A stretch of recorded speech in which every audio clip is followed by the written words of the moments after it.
those 2 weeks we had before Ireland was 90% just talking about our attack, speed of ball, and there was a real license to sort of see space and play quickly. And Goodey's nearly 50, Finn's 21. They go to the same joints.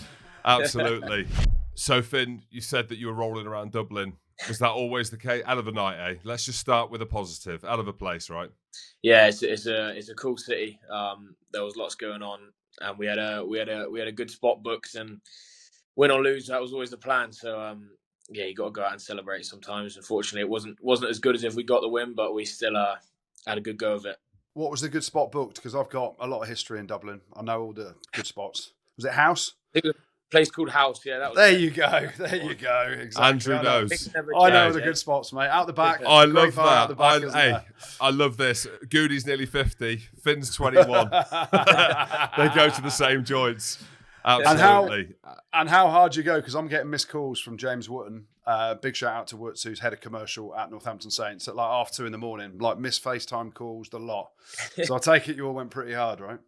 Yeah, it was good. We were 4 or 5 a.m. rolling back in. So there you go. Love to hear it. Well, let's just chat about the emotions after. And we were talking about loads of stuff on social media. Is there a part, Finn, as a young man? Yes, you're going to say missed opportunity, could have, should have, would have. Do you come off that thinking, fucking hell, if only there was a few decisions that go the other way, the breakdown, right? Let me just give us an idea of what the lads are saying about the breakdown. We know what it's like. We've been in changing rooms before. Are the lads speaking about it, that it was like the Leinster lads crawling around on their hands and knees or not?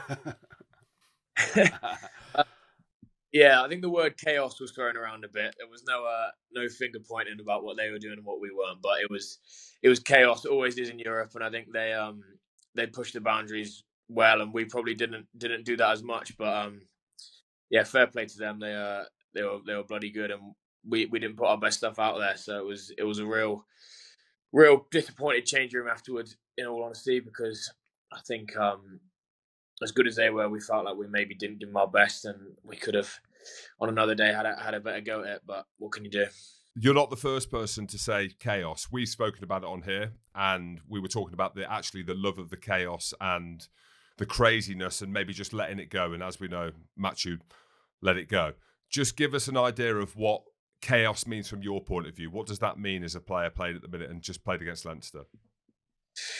They were just throwing everything into every breakdown, whether they were jackling, then letting it wait a few seconds and throwing a couple of bodies into it. And I think it's always ref slightly different in Europe. You're allowed a little bit more around maybe just having a nibble with your hands on the floor a little bit, or he's so polite.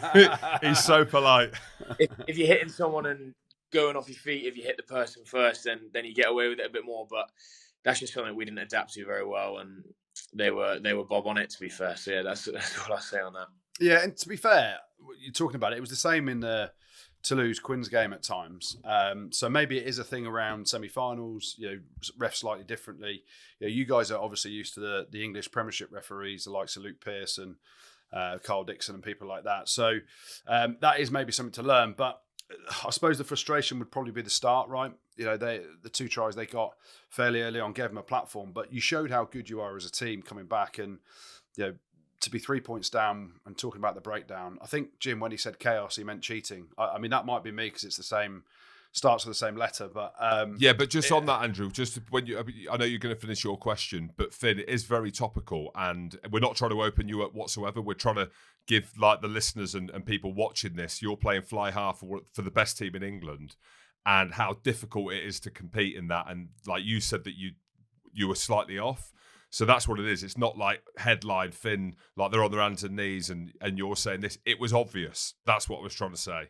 Yeah, you were saying it, Jim. Jim's basically saying Leinster were cheating, but they were good at cheating. So, but actually, when you look back at the game, and I don't know whether you've watched it back yet, but you put some really good stuff together in the second half. You're slightly off in that first half. Is that a credit to Leinster, or was it more just individual errors from you guys, maybe the pressure of the occasion, something like that? Or was it actually Leinster really putting you guys under some serious heat that perhaps you're not used to at the minute in the Prem? Yeah, I think it's both. Credit to them and what they were doing to us. They had probably more line speed than we were used to facing usually. like I said about the breakdown, the ball was taking a few more seconds to come out of that. It was bobbling around. And then also, I think it showed that we maybe haven't played in too many of those big games. I thought we took about 20, 25 minutes to really catch up to the intensity of it, not just physically, but we're probably a lot less mentally sharp than them early on.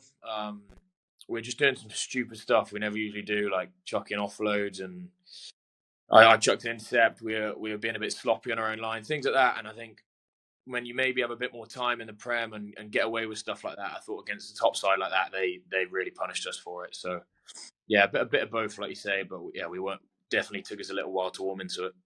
What about the physicality? When I chat to lads who've played against Leinster, they don't necessarily talk about the physicality. They talk about the speed and the fact that it's just chaotic at the line. Just give us an idea of what it's like.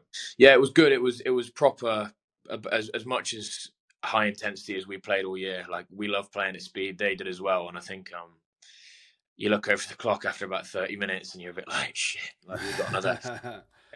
Yeah, but yeah, it was a proper game, and they were whacking us, we were whacking them, and it was good to be a part of. Yeah. You talk about whacking them, mate. You made 18 tackles, second only to Courtney Laws. So that's a hell of a shift. And obviously How going. good is he? Oh, mate, he's ridiculous. He's about 46, but he's still going strong. He'll get a bit of a rest in Pro D next year, counting his Euros for Breathe. But mate, he's performed ridiculously well, hasn't he? Yeah, he's so good, and I think that was why it was even more gutting afterwards. Like, he's leaving the club in such a good spot and playing as well as he is, and we couldn't quite do it for him. But yeah, genuinely, I think it wouldn't be out there outrageous to say he's the best, if not just close second after DuPont in the most players in the world this season. Like, he's been that good for us. So yeah, he certainly has. But the physicality I was talking about, you making 18 tackles. Now I know you've been involved with England over the Six Nations. That's got to be the most intense game you've ever played in, right? And how close is that to international level from what the guys have sort of said and lived and breathed it? Yeah, definitely. Obviously, I've not had a great deal of exposure to it, but chatting to the other lads, that was like international rugby level. I mean, like, they've got however many Irish players. We've got a lot of boys in and around the England squad, and I think that was two proper teams. Yeah, by all accounts, that was a Six Nations World Cup kind of level. So yeah, it was good. Yeah, and I know it was 15-3 going in at half time. And again, I won't kind of go on about the style of play, the offloads out the tackles. Like, that's not easy to defend. I know the quick tap and stuff, you'll probably be kicking yourself a little bit. But what did Lee Radford say at half time? We had him on the podcast as well. I don't imagine he mixes his words, but defence has been the heartbeat of what you've built your season on. Yeah, we were pretty proud of our defensive performance in the first half, to be fair. Like, we felt that they threw pretty much everything they had at us, and actually, bar the tap, like you say, and yeah, one good score they had. We felt like they'd thrown everything. We'd sort of dealt with it, and actually took a lot of confidence out of that. That although we hadn't felt much in that first half, if we could just start putting a bit of our attack on them, then actually there wasn't a huge deal between the two of us. So yeah, he was pretty positive, to be fair, and pretty calm, which he's been great at all year. So it wasn't too frantic in the change room, despite how sort of bad we were for that first 40. Yeah. And who was leading the messages then? Because they interviewed Sam Vesti, who obviously Jim and I know very well. And you're building an amazing relationship with him as well, I presume. And he seemed really calm, which is great. When your coaches are calm, that shows onto the players as well. Who's leading all the messaging at half time? Because you're obviously a senior player there now, in the fulcrum position of fly half. You've got to be talking about the attack a lot. Who were the big shot leaders that were speaking and laying down the messages? Yeah, Dowse spoke a bit. I said a little bit. And the main one was Courtney. Courtney, like you say, he sort of pulled us in and said, like, lads, I don't know if you've realised it, like, these lot aren't way better than us. Like we maybe built up in our heads for a little bit, actually. Like, he was sort of like, look, we can properly go out and win this, like, regardless of the score. If we can put out a 7, 8 out of 10 performance, they're gonna find it difficult to live with us. And to be fair, they came out, and I thought that score they got just after half time was probably the killer blow. I think if we'd have got a good try just after half time, then maybe it would be a different story. But I thought we just left ourselves a little bit too much of a mountain to climb. Firstly, it's awesome to have you on the podcast, Finn, as a young man who's in the system. You know what I mean? Like, as in, a lot of lads are not keen for it. And it's great that you are. Like, mate, we're big fans of you, as you know. And I think it's really cool how you've just said that you're comfortable chatting at halftime and giving key messages. As a young 21-year-old, you don't always get that, do you? If you've got Courtney, you've got Lewis, you've got experienced guys in that changing room, but you're the fly half, right? So do you take the reins? Do you take the quarterback kind of reins that you're running the show?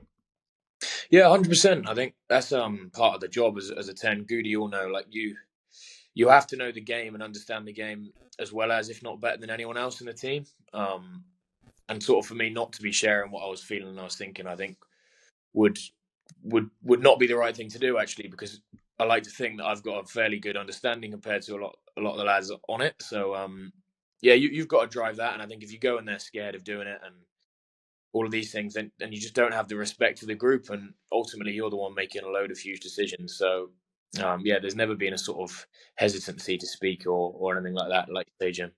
Yeah, it seems like a great environment. Talk to us about the bogey monster then, Sam Vesti. We love him on here. Old Red Nuts. He's got so many nicknames that we perhaps can't talk about.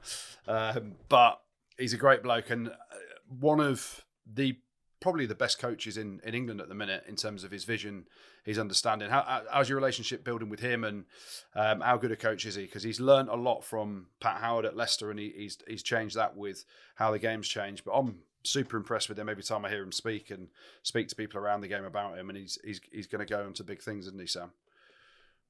Yeah, he's good. Everyone takes a piss out of me that he's my dad, but he's genuinely, like, he's the best rugby coach I've come across. I think it's a real skill in understanding it to the level that he does, and then being able to portray it to a group so simply. And actually, he's helped me so much. We spend a lot of time just discussing little bits, and it's always back yourself, like, see space, go for space. And I think actually a lot of coaches will say that, like, we'll always back you, always do this, but not actually live it. You know what it's like? You say, oh, we'll back you, and then you do a shit pass or a shit kick, and they come screaming at you. And actually, he's one of the few that really lives that and will always support you if he thinks you're doing the right thing and trying the right stuff. So yeah, he's been a massive part of everything we've done this season, and always challenging us to get better. And yeah, we'd be nowhere near a good a side if we didn't have him, to be honest. Like, he's a proper coach, and yeah, we're lucky to have him. That's why they call you,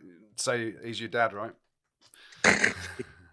I tell you what, though, you joke about that, Finn. He's got a son who's about 38, so he was a dad young. Yeah, he does. His son is as old as you, Finn, isn't he? Genuine. I actually saw him out in a nightclub the other night, and I was thinking, how on earth are you in here? Yeah, he fathered young. That's all I know. He is a good lad. Finn, right? So the lay of the land with all the fly halves, Owen, George, Marcus, and all the ones all over the world. Who do you take inspiration off? Who's taking you under the wing, or who's leading the charge in your mind?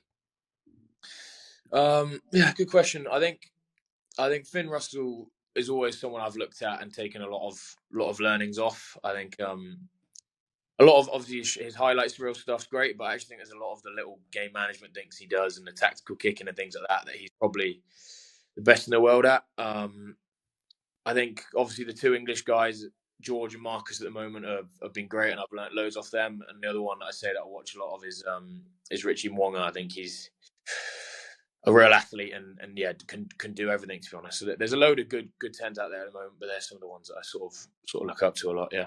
Nice. Let's talk about the Six Nations then, because obviously you're involved throughout the tournament, and we saw a seismic change in how Steve's team, your team, the England team played from the first three games to that Ireland test, when obviously, you know, we expanded our game a lot. We took the game to Ireland, and it was an amazing victory. What was the difference? What was the change? And you know, you look back at the Italy game, the Scotland game, you know, the Wales game. They were drab affairs, if we're being honest, as an England fan. But there was something that changed with a real attacking mindset that we haven't seen from a Steve Borthwick coach team. Was that player led? Was it Steve led? And how did it all come about? Yeah, to be fair, it was Steve led. I think it was after the Scotland game. And we've been driving a lot of messages around our kick game and our defence and stuff. And I think we attacked really, really poorly in that game. And I think actually after that, Steve stood up and he said, "Look, let's just have a real big focus on our attack these next couple of weeks." Like he said, we're one of the best defensive side in the world. We've got a great kicking game. If we can just nail home this attack, then we're going to be a really tough team to beat. And actually, those 2 weeks we had before Ireland was 90% just talking about our attack, speed of ball, all of these things. And actually, it felt like that was a real turning point where a lot of the leaders in the team and sort of took the pressure off us a lot, and there was a real license to sort of see space and play quickly and really go and try and beat teams with our attack. And I think the shift in mindset from Scotland to Ireland, like, as you say, there was a real night and day change, and actually I thought we were playing some brilliant rugby those last 2 weeks against Ireland and France, and set us in really good stead for what's to come in the summer. Finn, how hard is that? Right, with the pressure from the outside, to attack and score tries and play this great brand of rugby. You look at your game against Harlequins, and then you look at the Sarries Bath game where it was just kicks of balls. And Saracens have that blueprint, right? How difficult is it not to get into that style of rugby and stick to what you want to do, knowing that actually you might need to kick and play a boring brand of rugby in order to win? Yeah, it's a good question, isn't it? And I think ultimately you want to win games, and I think there's ways of doing it, and I think the main thing is having all of the guys on the pitch wanting to do the same thing and seeing the same stuff. So like I said, at Northampton, we speak a lot about moving the point of contact and trying to make defenders make decisions, and we can make good decisions off the back of that. And actually, whether that's right or wrong, like, I think it's up to some of the individuals in the squad, to be honest, and how hard you all put your eggs into the basket. And I think actually, like, you can see the amount of success that these Sarries and Leicesters have had doing it other ways. So I think there's different ways of seeing it and different ways of coaching it. And actually, it almost doesn't matter which one you think's right, as long as you've got everyone all in on it and going hard at it. So that's sort of my view on it. Yeah, 100%. Now, obviously, it's a really easy question to ask and probably a straight back answer coming. But yourself, Marcus Smith, George Ford, the three of you are England's sort of 3 fly halves in the short term. 2 of you probably in the longer term as well. I don't want to count out George Ford in the long term because he's still going pretty well. But how's that balance, that relationship, and how much you itching to get ahead of Fordy? Because I did hear a rumour, I was told on good authority, that you were going to be on the bench against Italy until Marcus got injured, and then it ahead of George, and then it got flipped. But I won't ask you that question on our podcast because then he started, didn't he? Yeah, look, I've got a really good relationship with both of those guys. To be fair, like they've been great with me, and I think they really both wanted to help me learn, because obviously I was in a pretty inexperienced spot coming into the Six Nations, never played, and George has got however many tests, and so has Marcus. So from that point of view, we've got a great relationship, and I think we all see the game slightly differently, which makes some pretty interesting discussions. In terms of the pecking order stuff, like, ultimately, like you say, that's down to the coaches. All I've been told to do is go away with Northampton and play as well as I can. And I like to think I've had a fairly strong season and played some decent stuff. And fingers crossed, the coaches agree with that. And all I can do is keep playing well and training hard. And ultimately, if they think I've done enough to get a game, then that's down to them. So yeah. That's about as boring an answer. Great straight back. Love it. No, it's all the only way you can answer, mate, and you're doing well. But, you've stated the obvious, right? Which is that you're playing well. You're playing as well as you ever have done. As a young man as well, you've got a long career in front of you. But a lot of that is down to the players at Northampton, the coaches. Genuinely looks like a wicked place to be. I'm going to ask you 2 questions, right, in one, because that's what I do. I was like, if I'm Saracens, I'm going all in on Finn Smith. That's what I'm saying, right? So I'm trying to bump up your numbers. Your dad's on the text to me saying, mate, no, he's not really. Would you ever go to Sarries? That's one question. And then off the back Jim. of that, how good? How I've got to ask him. I'm a Saracens fan, and Northampton were the enemy. And then the second question is actually how good it is at Northampton at the minute. Yeah, Northampton's great, mate.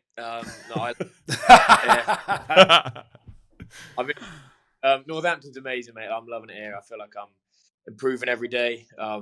Like you might know Northampton quite well. There's not loads going on here, so actually you spend a lot of time with the boys off pitch because there's not a great deal else to do, which actually probably has its strengths. In terms of leaving and things like that, I've got a good little while left here on my contract that I'm joining it, and if it was to stay like this, then no, I wouldn't leave for the world, mate. But never say never. If a good offer comes up, then that a boy. I love that. There you Did go. Saracens approach you, Finn? Like, genuine question though, and look, in every other sport they talk about it. And I just wanted to say, because Saracens have obviously got a void. I know they've signed a Kiwi 10. Was there an approach from Saracens to get you there? No, not that I'm aware of. I think there's rules about when you're in contract, you can only speak to a player for a certain little chunk before their contract. Yeah, I think Saracens don't give a fuck about the rules sometimes, lads. Let's not. Hey, fuck the rules. Hey, neither does Matthew Ray now, so don't worry about it. Just next season, we're jumping the gun a little bit here, but 3 of the big leaders are leaving. Hopefully, I've not missed anyone out, but Alex is obviously gone. Courtney and Lewis as well. Who's going to step up captaincy-wise? Has there been talk around that, or? Yeah, no, there's not. I think Ferbs would probably be the obvious one. He's captained a lot of games this year, so I think he's probably front runner. Dingers has got a big voice in the squad as well, so I'd be surprised if it wasn't one of those two, but never know. So I'd imagine Ferbs, but there's a good sort of young leadership group for us at the moment, sort of really working hard at that side of things. So hopefully the big void left by the guys you just mentioned won't feel too massive. Pod. Rugby pod.